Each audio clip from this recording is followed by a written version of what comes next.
Hi friends, welcome to my channel my family dairy. ఎలా ఉన్నారండి? అందరూ బాగున్నారా? నేను కూడా బాగున్నానండి. మీరందరూ ఎలా ఉన్నారో నాకైతే కామెంట్ సెక్షన్లో కామెంట్ చేయండి. అయితే ముందు రోజు నేను మామిడికాయలు తెచ్చుకున్నాను కదండి, అస్సలు స్వీటే లేవండి. అంటే అయితే చప్పగా ఉన్నాయి, లేదో పుల్లగా ఉన్నాయన్నమాట. అందుకని చెప్పేసి ఇంక ఇప్పుడు ఏంటి అంటే నేను మాజా చేస్తూ ఉన్నాను. మనం బయట షాప్స్లో తెచ్చుకుంటాం కదా మాజా బాటిల్స్, సో అట్లా ఉంటుందన్నమాట.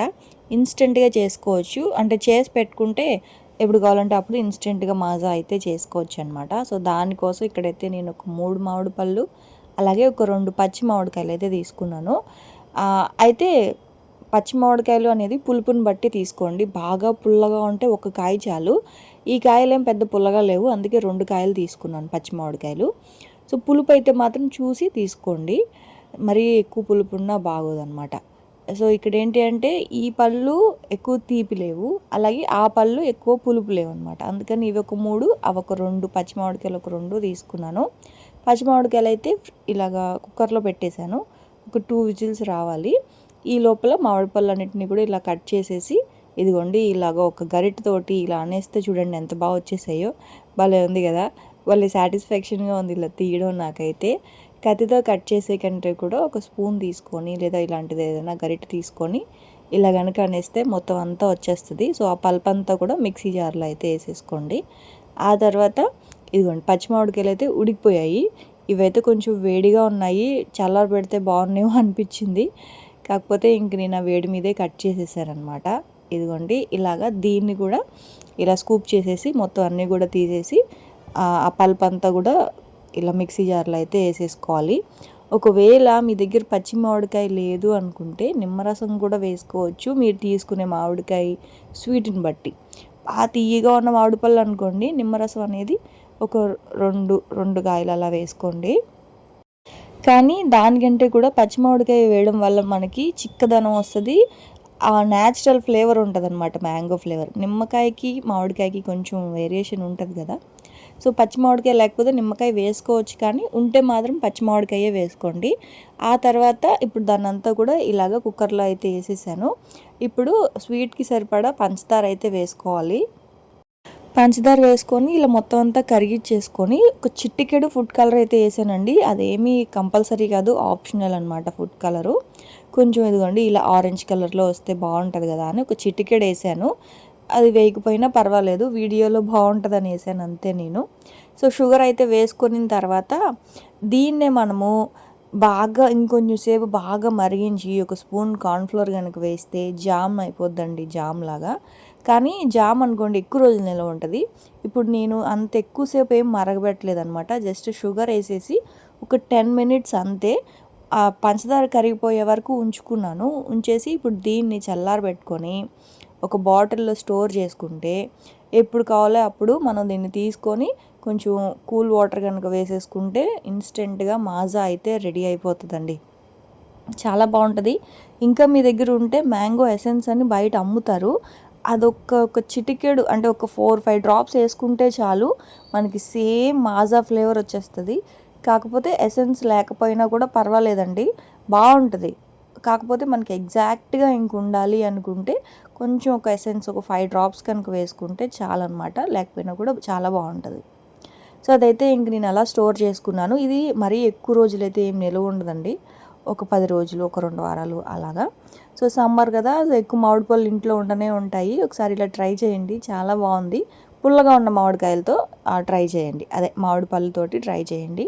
సో అదైతే ఇన్స్టెంట్గా చేసుకునేది. ఇక్కడేమో నేను వాటర్ మిక్స్ చేశాను. సో మనకి ఎంత కావాలో మనం తాగే చిక్కదనాన్ని బట్టి వాటర్ అయితే కలుపుకోవాలి.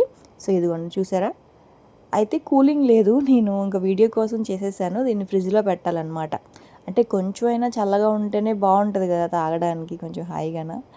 సో అందుకని మరీ ఓవర్ కూలింగ్ కాదు, కానీ కొంచెంసేపు ఫ్రిడ్జ్లో పెట్టేసి తాగేసాం అనమాట నేను మా వారు. సో ఆ తర్వాత ఏజియో నుంచి బట్టలు అయితే వచ్చాయండి. మా వారిది బర్త్డే అనమాట, May 16, అంటే నిన్న. అయితే తనకి తెలియకుండా పెట్టాను, అంటే క్యాజువల్స్ ఎక్కువ లేవు అనమాట, అన్నీ ఎక్కువ ఫార్మల్సే ఉంటాయి. సరే అని చెప్పి ఇంకా హాఫ్ హ్యాండ్స్లో క్యాజువల్స్ ఉంటే పెట్టాను. ఆఫర్ అయితే ఏం లేదండి, 600 పడింది షర్ట్ అయితే. ఇది వరకు సేమ్ ఇలాంటిదే 1000 రూపీస్ ఉంటే 600కి ఆఫర్లో వచ్చింది. కానీ ఇది మాత్రం 600కే ఉంది. అసలు ఆఫర్ అయితే ఏం పెట్టలేదు వాళ్ళు. సరే అని చెప్పి ఇంకా నాకు ఇలా నచ్చాయి. అంటే ఇలాంటిది మా వారు వేసుకుంటే బాగుందనమాట. సో బాగున్నాయి కదా అని చెప్పి ఇంకా ఇందులో మెరూన్ ఒకటి, వైట్ ఒకటి పెట్టా. ఇది వరకు క్రీమ్ కలర్ ఉంది. అసలు తనైతే వద్దని, తనకు ఒంట్లో బాగాలేదు నిజానికి. మా ఆయనకైతే బర్త్డే కానీ, పెళ్లి రోజు, బర్త్డే ఇలాంటివి ఏది వచ్చినా సరే పాపం ఈ మధ్య తనకి ఒంట్లో బాగోకుండా వస్తుంది. ఇప్పుడే కదా బర్త్డే అయితే మాత్రం నా పెళ్ళైన దగ్గర నుంచి చూస్తున్నాను అసలు ఒంట్లో బాగోదన్నమాట. కాకపోతే ఏదో ఇంక నేనే అలా పెట్టాను. ఇదిగోండి 600 పడింది షర్ట్ అయితే. ఏజియోలో పెట్టాను. బాగుంది, అంటే కాటన్ అనమాట. సమ్మర్లో కొంచెం బాగుంటుంది అని చెప్పారు ఇది వరకు ఆ షర్ట్ వేసుకున్నప్పుడు. అందుకని ఇంక 2 కూడా అలాంటివే పెట్టా. కాకపోతే ఏజియో అంతా క్వాలిటీ బాగుంటుంది కానీ వాళ్ళ డెలివరీ అండి, అంటే లేట్. యాక్చువల్గా ఇవాళ కానీ రాకపోతే షోరూమ్కి వెళ్ళి ఏదైనా తీసుకుందాం అనుకున్నాను కానీ ఇంకా ముందు రోజే వచ్చింది, బర్త్డే ముందు రోజు వచ్చింది కరెక్ట్గానా. సరే అమ్మయ్య అనుకున్నాను. ఆ ఫోల్డింగ్ అది అసలు సరిగా ఉండదు, ముడతలు పడిపోయి ఇలా చుట్టేసి ఇచ్చేస్తారనమాట. మనకి ముందు ఆ క్లాత్ చూడగానే మనకు ఒక ఇంప్రెషన్ అనేది ఆ ఫోల్డింగ్తోనే వస్తుంది కదా, సరిగా మడతేయరు. అదే కానీ ఇంకా క్లాత్ అయితే చాలా బాగుంది, కాటన్ ఇది. 2 ఒకేలాంటివి కానీ కలర్స్ డిఫరెన్స్ అనమాట అంతే. సో ఇంకా అయితే మా వారి బర్త్డే కోసం అని చెప్పి తెప్పించా. అయితే ఇంకా ఇంట్లో బోర్ కొడుతూ ఉందండి, అందుకని చెప్పేసి బయటికి ఎక్కడికైనా వెళ్దాం అనుకుంటే ఇంక అప్పటికప్పటికే మా ఆయన అయితే మూవీకి వెళ్దామా అని చెప్పేసి అన్నారు. రేపు మా ఆయన బర్త్డే, కాకపోతే రేపు గుడికి వెళ్తాం కదా, అందుకని ఇంక ఇప్పుడు సెకండ్ షో సినిమాకి అయితే వెళ్తున్నాం. ఏం సినిమా నేను శుభంకి వెళ్దామా, ఇంకా దేనికి వెళ్ళాలో కూడా డిసైడ్ అవ్వలేదు. శుభం మూవీ ఉంది కదా, హారర్ మూవీ కదా అది, హారర్ కామెడీ, దానికి వెళ్తాం అనమాట. రండి.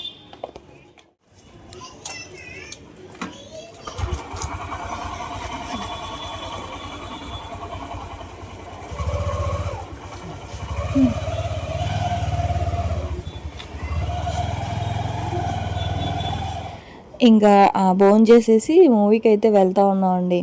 దగ్గరే, అంటే టౌన్ వెళ్ళట్లేదు, దగ్గరే అనమాట. లక్ష్మీ నరసింహ థియేటర్ ఉంది, ఎన్ఏడికి దగ్గర అనమాట, ఒక 5 minutes. సో ఇంక ఇక్కడికైతే వచ్చాము. మరి టౌన్ ఎందుకులో వెళ్ళడం అని చెప్పి లేట్ అయిపోద్ది కదా మళ్ళీ నైట్కి, ఇంక అందుకని ఇక్కడికైతే వచ్చాం అనమాట. బాగుంది ఇలాగా, నేను అంతగా ఎప్పుడు ట్రై చేయలేదు. ఇలా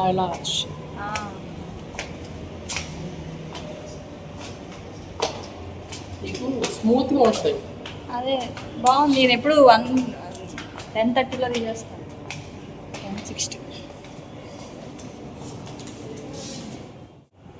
బాబోయ్ ఖాళీయా, ఇదేంటి మొదలే కదా, ఇదేంటి ఇంత ఖాళీగా ఉంది బాబోయ్, ఎవరు లేరు, నాకు భయం వేస్తుంది. ఎవరు లేరండి, ఫస్ట్ టైం థియేటర్లో ఒక్కలమే ఉన్నాం, ఖాళీ. అలా చెప్పాలా, చీకటిగా ఉంది, మొత్తం అంతా ఖాళీ. చూసారా, మా ఆయన బర్త్డేకి అని మా ఆయన మొత్తం అంతా బుక్ చేశారు. ఆ లెక్క చెప్పమను.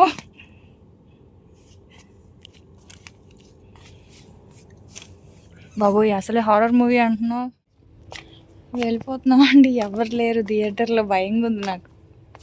అయిపోయింది కదా 9కి షో అన్నప్పుడు, ఇంకా 5 minutes ఉంది, ఒక్కళ్ళు కూడా లేరు. అసలే అది దెయ్యం సినిమా, అసలే నా భయం.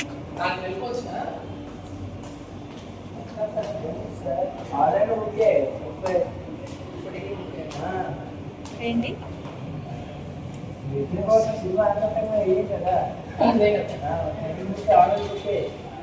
ఏమంట,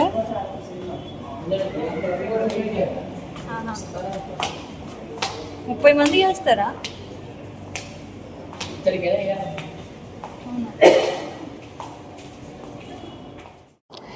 ఆ తర్వాత ఇంకొక 30 మంది వరకు బుకింగ్స్ అయినాయి అంట. 30 మంది వచ్చారు కరెక్ట్గా. ఒక సినిమా స్టార్ట్ అవడానికి 1 minute ముందు వచ్చారండి అందరూ. మేమే ఒక 10 నిమిషాలు ముందు వెళ్ళిపోయినట్టున్నాం. సినిమా అయితే బాగుంది, కామెడీగా ఉంది, తమాషా మూవీ అనమాట. దెయ్యం మూవీ అంటే హారర్ మూవీయే కానీ అంత భయం అయితే ఏం లేదు, బాగుంది, కామెడీగా ఉంది. ఇంకా ఆడవాళ్ళ గురించి చెప్పారు, చిన్న మెసేజ్ లాగా ఉందన్నమాట. సో మూవీ అయితే బాగుంది. ఇంక చూసేసి ఇంటికి వెళ్ళేసరికి 11-11:30 అయిపోయింది. రోడ్లన్నీ ఖాళీ, కుక్కలు తిరుగుతూ ఉన్నాయి. నాకు అసలే భయం అండి బాబు, కుక్కలు ఎక్కడ పైన పడతాయా అని చెప్పి. ఎన్ని కుక్కలు ఉన్నాయో వెళ్ళే కొద్దీ వస్తూనే ఉన్నాయి కుక్కలు అయితే మాత్రం, వీధంతా అవే ఉన్నాయి. సో ఇంకెలాగో ఇంటికైతే వచ్చేసాము. అయితే ఇంకా బర్త్డే రోజు మాత్రం అస్సలండి మా ఆయనకి కొంచెం మార్నింగ్ అంతా ఎందుకో ఫీవర్గా అలా అనిపించింది అనమాట.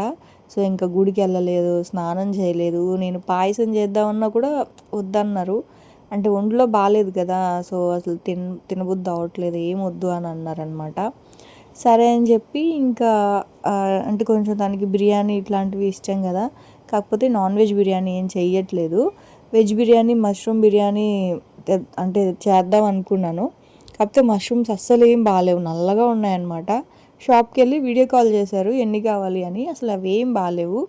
అయితే వద్దని చెప్పి ఇంకా వెజ్ బిర్యానీ వండుదామని ఫ్రిడ్జ్ ఓపెన్ చేస్తే స్వీట్ కార్న్ కనిపించింది.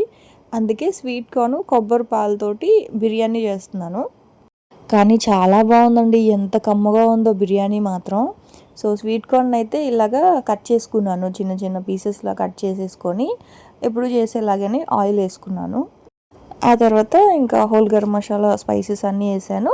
ఒక పెద్ద సైజు ఆనియన్ కట్ చేసుకొని వేసా, 2 పచ్చిమిరపకాయలు వేసుకున్నాను. అవి వేగిన తర్వాత ఒక స్పూన్ అల్లం వెల్లుల్లి పేస్ట్, కట్ చేసి పెట్టుకున్న స్వీట్ కార్న్ అయితే వేసేసాను. పిల్లలు చాలా ఇష్టంగా తింటారు. నాకైతే మా పిల్లలు వచ్చాక ఖచ్చితంగా చేయాలనిపించింది రెసిపీ, అంత బాగుంది. ఆ తర్వాత ఇది కొత్తిమీర పుదీనా క్యూబ్స్ అనమాట.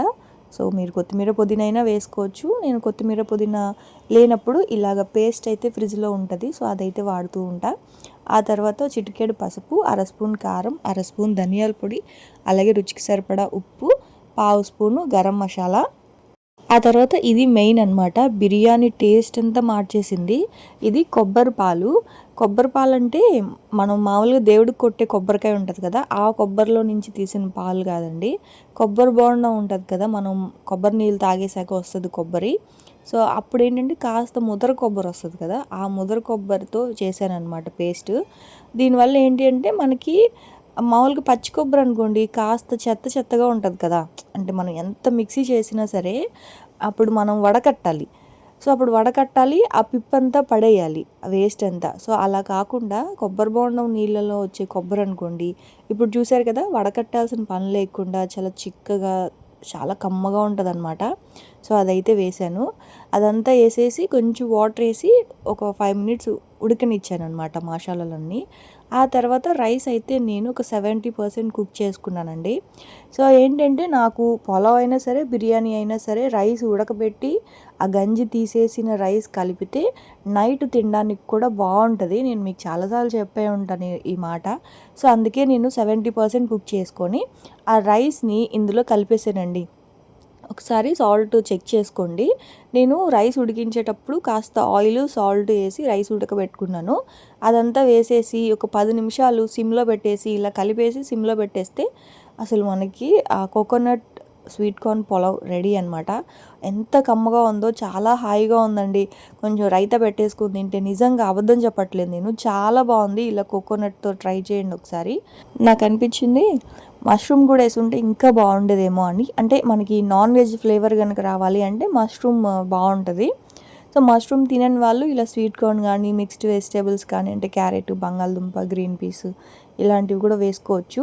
కానీ స్వీట్ కార్న్ కూడా అండి, మనం అన్నం తినేటప్పుడు మధ్యలో స్వీట్ కార్న్ని ఇలా కొరుక్కొని తింటూ ఉంటే ఆ స్వీట్ కార్న్ కూడా ఎంత బాగా ఉడికిందో, కమ్మగా ఉందన్నమాట. అసలు చాలా బాగుందండి, నాకైతే చాలా బాగా నచ్చింది. సో వేడి మీద మా ఆయన నేను కొంచెం కడుపు నిండా తినేసామన్నమాట. ఇంకా మార్నింగ్ అయితే ఎక్కడికి వెళ్ళలేదు, చెప్పాయి కదా, సో కొంచెం ఒంట్లో బాగాలేదని. ఆ తర్వాత ఇంక నేనే బలవంతంగా గుడికైనా వెళ్దాము అని చెప్పేసి ఈవినింగ్ కొంచెం ఫ్రెష్ అవ్వమని చెప్తే ఇంకప్పుడు తలస్నానం అది చేసి ఇంక ఇప్పుడైతే గుడికి వెళ్తా ఉన్నాం. సింహాచలం వెళ్తున్నాము. ఒక చిన్న థంబ్నెయిల్కి ఒక ఫోటో అయితే తీసుకుంటా ఉన్నాం అనమాట. సో ఇంకా అక్కడి నుంచి సింహాచలం వెళ్తున్నాము. ఈవినింగ్ వెళ్తున్నాము. లేట్ అయిపోయింది, ఇప్పటికే 7:30 అయితే గుడి క్లోజ్ చేస్తారనమాట సింహాచలం. ఇది వరకు అలా లేదు, ఇప్పుడు ఎందుకో త్వరగా అంటే 7:30 కల్లా క్లోజ్ చేసేస్తా ఉన్నారు. ఇంక త్వరగా వెళ్ళాలి. సో అలాగే వెళ్తూ వెళ్తూ మధ్యలో అంటే దారిలోని గోపాలపట్నంలో నూకాలమ్మ తల్లి గుడి ఉంటుంది. ఇంక అక్కడికి కూడా వెళ్ళి కొబ్బరికాయ కొట్టేసుకొని అమ్మవారికి కూడా దండం పెట్టుకొని ఇంక అప్పుడు సింహాచలం అయితే వెళ్ళామన్నమాట. మీకు తెలుసో లేదా అండి, చాలామంది సింహాచలం కానీ తిరుపతి కానీ అంటే కొన్ని పుణ్యక్షేత్రాలు ఉంటాయి కదా కొండ మీద. సో పుణ్యక్షేత్రాలకు వెళ్ళేటప్పుడు ఖచ్చితంగా గ్రామ దేవతకి దండం పెట్టుకొనే వెళ్ళాలి. అంటే నేను చెప్పడం మాటే కాదు ఇది, మనకి చాగంటి గారు కూడా చెప్పారు. సో ఎప్పుడైనా సరే పెద్ద పెద్ద పుణ్యక్షేత్రాలకు వెళ్ళేటప్పుడు ఖచ్చితంగా గ్రామ దేవతకు కూడా వెళ్ళి దండం పెట్టుకొనే వెళ్ళాలి అని అంటారనమాట. సో మాకు నెల్లూరులో మా అమ్మ వాళ్ళందరూ కూడా అంతేనండి. తిరుపతి వెళ్ళాలి అనుకుంటే ఖచ్చితంగా అక్కడ మాకు ఇరగాలమ్మ గుడి అని గ్రామదేవత అనమాట, ఆవిడ దగ్గరికి వెళ్ళి కొబ్బరికాయ కొట్టుకొని వెళ్తాము. సో ఇంక ఇక్కడ మా వారేమో టైం అయిపోతుంది అని, టైం అయిపోయినా పర్వాలేదు ముందు అమ్మవారి దగ్గరికి వెళ్ళి కొబ్బరికాయ కొట్టి ఆ తర్వాత వెళ్దాం సింహాచలం అని చెప్పి ఇంక వెళ్ళి ఆవిడ దగ్గర కూడా కొబ్బరికాయ కొట్టి దండం పెట్టుకొని ఆ తర్వాత సింహాచలం అయితే బయలుదేరాము. మరి వైజాగ్లో అది ఆ పద్ధతి ఉందో లేదో నాకు తెలియదు కానీ సో ఖచ్చితంగా గ్రామదేవతకి మాత్రం ఖచ్చితంగా మనం ఎక్కడికి వెళ్ళినా సరే ఆవిడకి చెప్పేసి ఆవిడకి కొబ్బరికాయ కొట్టుకొని వెళ్ళాలన్నమాట. సో ఇంక అందుకే ఇప్పుడు కూడా ఆవిడ దగ్గరికి వెళ్ళి దండం పెట్టేసుకొని బయలుదేరాము. ఇదిగోండి సింహాచలం. నిజంగా అండి వైజాగ్లో ఎంత వేడిగా ఉందో, సింహాచలం అంటే కొండ మీదకి ఇలా ఎంటర్ అవ్వగానే చల్ల గాలి అనమాట. అసలు వెళ్ళే కొద్దీ అసలు ఎంత ప్రశాంతంగా అనిపిస్తుందో, అంటే ట్రాఫిక్, ఈ హారన్ సౌండ్లు, వేడి అదంతా లేదు పైన. అసలు ఎంత బాగుందో అండి. కాకపోతే 7:30 కల్లా క్లోజ్ చేసేస్తున్నారు. ఇదివరకు అలా లేదు నాకు తెలిసినంత వరకు. ఇదివరకు కొంచెం 9 వరకు ఉండేదేమో, మరి ఇప్పుడు మాత్రం దర్శనం అయితే చాలా త్వరగా అయిపోయిందండి. వెళ్ళడం దర్శనం అయిపోయింది. అంటే ముందుగా వాళ్ళు చెప్తున్నారనమాట, త్వరగా వెళ్ళండి గుడి క్లోజ్ చేసేస్తారు అని చెప్పి. యాక్చువల్గా మేము ఫ్రైడే వెళ్ళాం కదా, ఇంకా ఫ్రైడే సాటర్డే లేట్గా ఉంటుంది, మేము ఇంకా చాలా లేట్ అయిపోద్ది అని భయపడ్డాం. కానీ అస్సలు కాదు, 7:30 కల్లా క్లోజ్ చేసేసారు. కరెక్ట్గా 7:30 మాదే లాస్ట్ దర్శనం అనమాట. మేము దర్శనం చేసుకుని బయటికి రాగానే ఇంకా క్లోజ్ చేసేస్తూ ఉన్నారు గుడిని అయితే. సో ఎవరైనా వెళ్ళాలి అనుకుంటే మాత్రం కొంచెం ఎర్లీగానే వెళ్ళండి. ఒక 5కి అలా వెళ్ళారంటే కొంచెం సేపు మనం కూర్చోవచ్చు. సో మేము ఏంటంటే దర్శనం అయిపోయిన తర్వాత కొంచెంసేపు కూర్చొని ఆ తర్వాత అయితే వచ్చేసాము. ఇంక ఇక్కడ మొబైల్స్ అవన్నీ కూడా సబ్మిట్ చేద్దామని చెప్పేసి ఇక్కడికైతే వెళ్తూ ఉన్నాం. ఒకవైపు ఫోన్లు, ఇంకోవైపు చెప్పులు, రెండు అక్కడే పెట్టేసి ఆ తర్వాత అయితే వెళ్ళాం అనమాట. చాలా త్వరగా అయిపోయిందండి దర్శనం మాత్రం. అంటే ఇంక మనం వెళ్ళిపోవడమే, క్యూలో నించోవడం అసలు అట్లా ఏం లేదు, డైరెక్ట్గా ఇంక వెళ్ళిపోవడమే అనమాట. ఫస్ట్ టైం అండి ఇలా దర్శనం అవడం మాకైతే ఫోన్లేరా బాబు అనిపించింది. ఎందుకంటే పాపం మా ఆయనకి కొంచెం బాగా నీరసంగా ఉన్నారు. సో ఆ క్యూలో ఎంతసేపు నించోవాలో టైం పడుతుందేమో అని భయపడ్డాం. కానీ కాదు, డైరెక్ట్గా ఇంకా వెళ్ళిపోయి దండం పెట్టేసుకొని ఇంక బయటకు వచ్చేసాం అనమాట. దర్శనం చాలా బాగా అయింది. ఆ తర్వాత ఇంక బయటకు వచ్చి చిన్న పిక్ తీసుకుంటూ ఉన్నాము. అంటే మాకెవరు తీసిన లేరు కదా, అందుకే ఇంకా అలా సెల్ఫీ అయితే తీసుకొని ఇంకా బయలుదేరిపోయాం అనమాట ఇంటికైతే. సో అదండి ఇంకా మా వారి బర్త్డే వ్లాగ్ అయితే. సో చూసారు కదా, రేపటి వ్లాగ్లో మళ్ళీ వచ్చేస్తాను. అప్పటి వరకు అయితే ఉంటాను. Bye friends, bye.